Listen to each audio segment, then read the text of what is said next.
वंदे मातरम। भारत, जिस भारत देश में नारी शक्ति को, मातृशक्ति को पूजनीय, वंदनीय माना जाता है, उस भारत देश में महिलाओं के साथ में किस प्रकार का दुराचार वर्तमान समय में बड़े स्तर पर हो रहा है, यह बहुत ही दुखद व दुर्भाग्यपूर्ण है। उससे भी बड़ा दुर्भाग्यपूर्ण यह है कि उनकी सुरक्षा के लिए कोई विशेष कदम नहीं उठाया जा रहा है और उनको न्याय दिलाने के लिए, उनके अपराधियों को, उनके दोषियों को कठोरतम सजा मिले, इसके लिए जब प्रयास किया जा रहा है तो उसे भी राजनीतिक दृष्टि से देखने का प्रयास भारत के अंदर किया जाता है। अगर किसी भाजपा शासित प्रदेश में इस प्रकार का घटनाक्रम होता है तो देश के सभी दल एकजुट होकर विरोध में स्वर उठाते हैं, कहते हैं कि भाजपा शासित प्रदेश में इस प्रकार का दुराचार हुआ है, गलत है, ये हो वो हो ऐसा हो, और पूरे देश भर के अंदर वातावरण खड़ा कर दिया जाता है कि भाजपा शासित राज्य में महिला शक्ति के साथ में, नारी शक्ति के साथ में गलत हुआ है। लेकिन अगर इसी प्रकार का कोई दुराचार किसी महिला के साथ में भाजपा शासित प्रदेश के अतिरिक्त इंडी गठबंधन, कांग्रेस इंडी गठबंधन या उनके किसी सहयोगी दल वाली सत्ता के दारी सरकार के प्रदेश में होता है तो वहां पर ये सब लोग चुप होते हैं। हम सबको ध्यान है, हाथरस में जब उस छात्रा के साथ में, उस बहन के साथ में दुराचार होता है तो कांग्रेस सहित सभी दलों ने खूब जोर शोर से आवाज उठाई, उसके न्याय के लिए मांग की। वहां पर लोग पैदल चलकर जाने को तैयार थे। किस प्रकार से राहुल गांधी ने प्रतिक्रिया दी थी और क्या क्या मांग की थी वो भी हम सबको ध्यान है। लेकिन वर्तमान समय में अगर राहुल गांधी से जब मीडिया के द्वारा पूछा जाता है कि पश्चिम बंगाल वाले विषय में आपको क्या विचार है, कोलकाता जो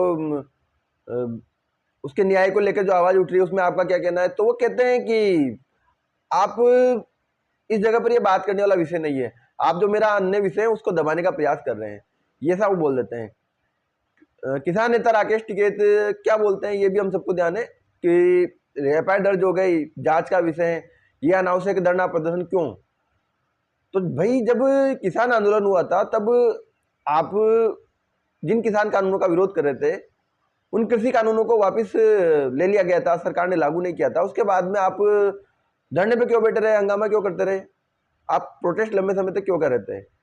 उसी प्रकार से, और जबकि वो तो कोई गंभीर विषय भी नहीं था, लेकिन कोलकाता में महिला डॉक्टर के साथ में हॉस्पिटल में जिस प्रकार का दुराचार इतने बड़े स्तर पर गैंगरेप हुआ है, इतना गंभीर विषय है कि जिससे पूरे देश में आम जन के अंदर आक्रोश है, रोष है। उस घटनाक्रम को ये इंडी गठबंधन के लोग बहुत हल्के में लेते हैं, या फिर वो कहते हैं कि नहीं ये तो ऐसा है वैसा है। मतलब ये महिला के साथ दुराचार हुआ है उसको भी राजनीतिक दृष्टिकोण से भारत में देखा जा रहा है, ये बहुत ही दुखद व दुर्भाग्यपूर्ण है। रेप और हत्या है उसके लिए कानून है देश में, लेकिन पूरे देश में उसी को पिछले 10 दिन से उसको उठाना। सुप्रीम कोर्ट ने डॉक्टर से कहा स्ट्राइक एंड करने एज ओ लोपी। आप देखिए भैया, मैं यहाँ इस मामले में आया हूँ। अब मैं जानता हूँ कि आप इस मामले को उठवाना नहीं चाहते हो, आप डिस्ट्रैक्ट कराना चाहते हो। जो ममता की मूर्त है उसके साथ में किस प्रकार की निर्ममता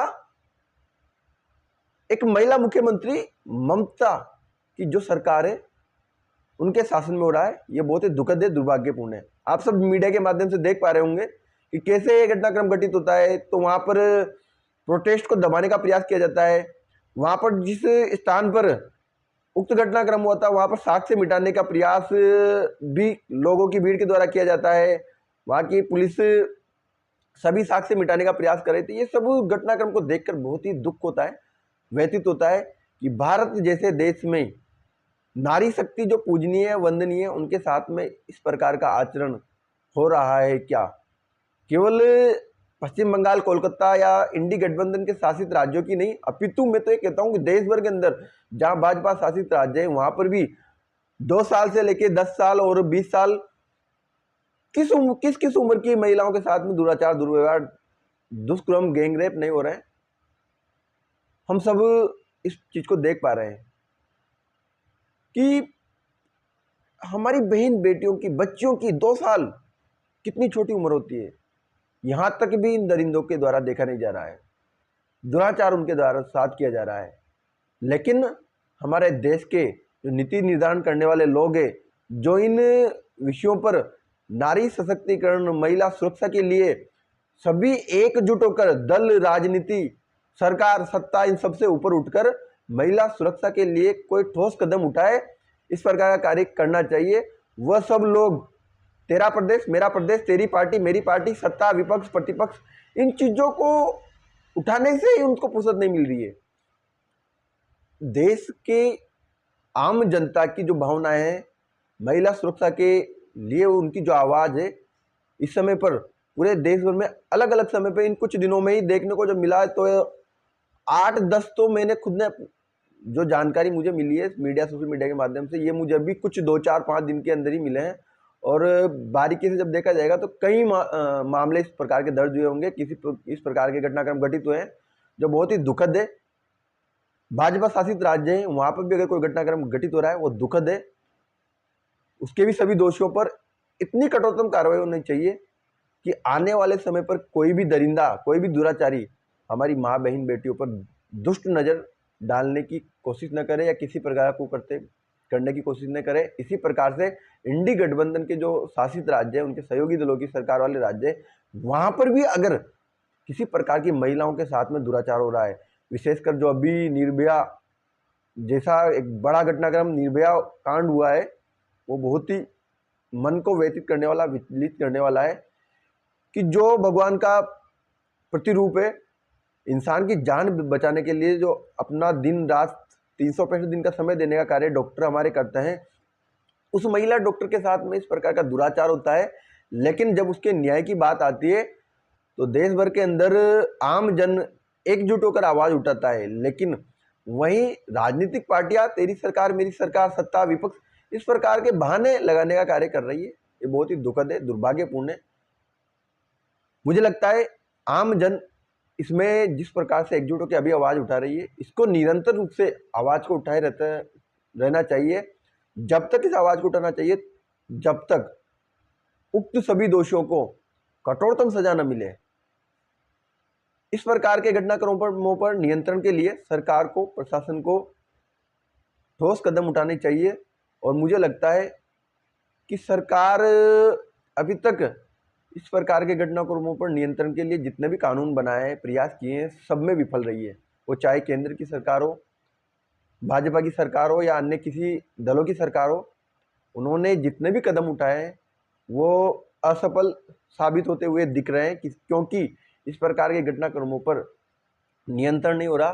समय समय पर इस प्रकार के घटनाक्रम देखने को मिलते आते रहते हैं। अंततः मैं आम जनमानस से यही अपील आग्रह करूंगा कि हमें जब तक आवाज उठाना चाहिए, जब तक सरकार, पक्ष, विपक्ष, इन सब चीज़ों को भूलकर देश के सभी राजनीतिक दल, राजनेता एकजुट होकर इन दरिंदों को इतनी कठोरतम सजा दे कि किसी के अंदर पुनः दरिंदगी जागने से पहले, किसी दरिंदे को आगे आने वाले समय पर दरिंदगी करने से पहले वो भयावह दृश्य देखने को मिले। इस प्रकार की तड़पा कर सरेआम इस प्रकार की सजा मिलेगी तो उस दिन ऐसे दरिंदों के लिए सबक साबित होगा। और हो सकता है कि जब कठोरतम सजा इन लोगों को सरेआम मिलेगी, सबके सामने मिलेगी, तो हो सकता है कि इन दरिंदों की आंखें खुले और इनकी दरिंदगी पर कुछ हद तक नियंत्रण हो। और हो सकता है जब कठोरतम सजा इन लोगों को देने का कार्य सरकार करेगी तो पूर्ण रूप से नियंत्रण पर भी इन घटनाक्रमों पर हो सकता है। अंततः यही आग्रह है। भारत देश, यहाँ पर नारी जैसी शब्द आता है तो नारी शक्ति आता है, मातृशक्ति आता है। तो जो हमारी मातृशक्ति है, नारी शक्ति है, ये पूजनीय है, वंदनीय है। इनके सम्मान में कोई कमी नहीं होना चाहिए। इनकी सुरक्षा के लिए सरकार, राजनेता, पक्ष, विपक्ष, इन सबको एकजुट होकर प्रयास करना चाहिए। मुझे लगता है आने वाले समय पर आम जन जिस प्रकार से आवाज़ उठा रहा है तो नेता जागृत होंगे और एकजुट होकर महिला सुरक्षा के लिए, महिला हित के लिए कोई ठोस कदम उठाएंगे, इसी उम्मीद और विश्वास है। आप सभी से आग्रह है, इस संदेश को, इस वीडियो को इस जानकारी को अधिकतम लोगों को तक पहुंचाने के लिए वीडियो को शेयर करें, और जो चैनल पर नए हैं उनसे आग्रह है हमारे चैनल सत्य प्रथम को सब्सक्राइब करें, वीडियो को लाइक शेयर करें। वंदे मातरम। भारत माता की जय।